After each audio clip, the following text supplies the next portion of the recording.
What should you charge as a general contractor? The first thing to understand is that there is no single magic percent. Pricing a job isn't guessing, and it isn't copying what the guy down the street is doing. Every general construction company's bank account can be broken down into four simple piles of money. If you price to cover all four, your business works. If you miss one, you feel busy and broke. The first pile is direct job costs. This is the easiest one, and it's the one everyone already understands. Direct costs are the money it takes to physically build the project. Labor, materials, subcontractors, and equipment. You do your takeoffs, you estimate labor hours, you get quotes from subs, you get pricing from suppliers, and you add it all together. That number is what you need to get reimbursed by the client just to pay the bills for the work itself. No mystery there. The second pile is indirect job costs, and this is where most contractors get crushed. These are the costs required to run the job smoothly, but they don't install anything. Project management, site supervision, temporary toilets, dumpsters, security fencing, permits, inspections, cleanup, and job site coordination all live here. This pile often gets ignored and quietly hoped to be absorbed by direct costs.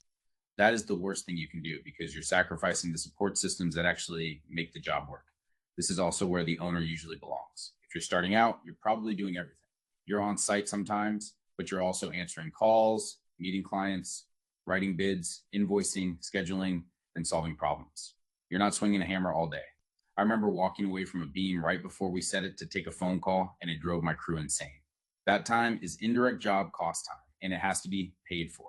Here's the non-negotiable rule. If a single job is going to take 12 months and you're going to be involved in it every day, your entire year's salary goes into the indirect job cost pile for that job, period. If you don't price your work so you can pay your bills at home, you're not being competitive, you're screwing over your family. The third pile is company overhead. This is a cost to keep the business alive, whether you have a job running or not. Vehicle insurance, liability insurance, bookkeeping, tax prep, license fees, office costs, software, and debt payments all live here. To figure this out, you don't need fancy accounting. You go into your bank account, look at what goes out every month, and add up the global costs that aren't tied to one specific job. That's your overhead for a month or a year, and that number has to be recovered across your projects. The fourth pile is profit, and profit needs to be intentional. When you're starting out, profit should really be split into two purposes. One is reinvestment. Buying a trailer, new tools, equipment, or systems that help you grow. The second is operating capital. Real construction companies keep cash in the bank on purpose. If a client is late with a $100,000 check for 3 weeks, your account shouldn't hit zero.